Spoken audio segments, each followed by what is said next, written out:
Good morning class. आज का topic है eigen value and its function. देखो, हम समझते हैं ये आइगन वैल्यू होती क्या है और इसका क्या फंक्शन है। साई एंड साई स्क्वायर किसने यूज किया था? श्रोडिंगर ने। ठीक है, तो सबसे पहले हम साई के बारे में पढ़ते हैं। साई क्या होता है, फिर हम साई स्क्वायर के बारे में पढ़ते हैं। तो ये जो साई होता है, साई एक मैथमेटिकल फंक्शन होता है जिसका जो वैल्यू होती है वो एक जगह ज़्यादा और दूसरी जगह कम हो सकती है। क्लियर बेटा? अगर हम न्यूक्लियस की बात करें, न्यूक्लियस के सराउंडिंग इलेक्ट्रॉन मूव कर रहे हैं, तो जो साई के और हमने इलेक्ट्रॉन को क्या माना था? वेव फंक्शन माना था। वेव फंक्शन को हम साई से डिनोट करते हैं। तो इलेक्ट्रॉन कहीं ज़्यादा और कहीं कम हो सकते हैं। तो हम बोल सकते हैं कि साई हमारा क्या है, एक मैथमेटिकल फंक्शन होता है। और ये जो साई होती है इसकी वैल्यू यहाँ ज़्यादा, यहाँ कम, यहाँ ज़्यादा, यहाँ कम, यहाँ ज़्यादा, यहाँ कम, ऐसे कहीं भी, मतलब कहीं एक जगह ज़्यादा होगी तो दूसरी जगह कम भी हो सकती है। दूसरा है साई किसी पार्टिकल की पोजीशन और मोशन के विषय में कंप्लीट इंफॉर्मेशन देता है। ठीक है, दूसरा सिग्निफिकेंस। पहला सिग्निफिकेंस मैंने बताया, इसकी वैल्यू कहीं ज़्यादा और कहीं कम हो सकती है। दूसरा, साई जो होता है ये हमारा किसी भी पार्टिकल का पोजीशन क्या है और उसके मोशन के विषय में कंप्लीट इंफॉर्मेशन देता है। थर्ड पॉइंट की अगर हम बात करें कि यदि किसी पार्टिकल की जो काइनेटिक एनर्जी है, काइनेटिक एनर्जी अगर वो हाईएस्ट होती है तो उस पार्टिकल्स के लिए साई का मान तेजी से क्या हो जाएगा? चेंज हो जाएगा।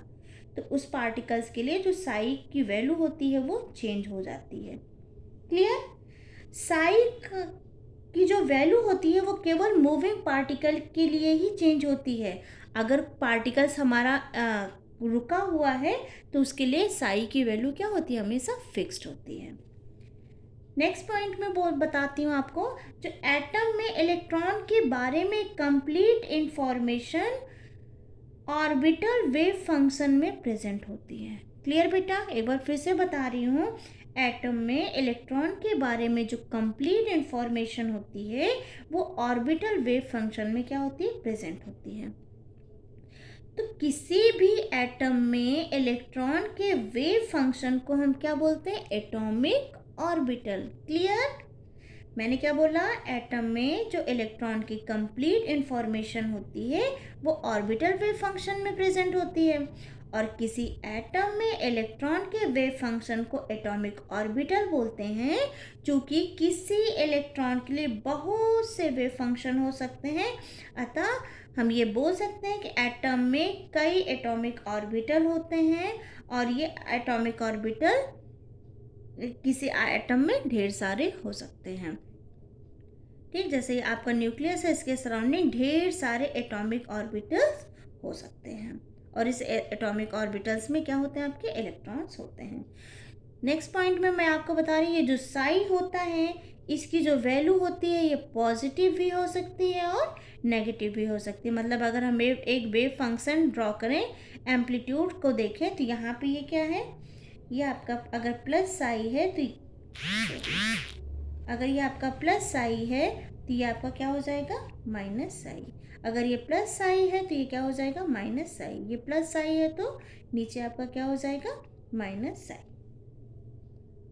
ये तो रही साई की बात। अब हम बात करते हैं साई स्क्वायर की। साई स्क्वायर भी क्या होता है आपका? ये वेव फंक्शन होता है। वेव फंक्शन साई का अगर हम स्क्वायर कर दें, इसी का अगर हम स्क्वायर कर दें तो इसको बोलेंगे हम Sai square.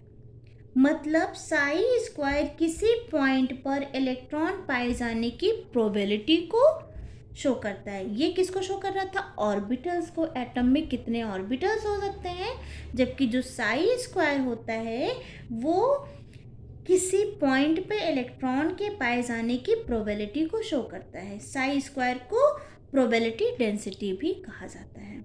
Okay, probability proportional होगा किसके?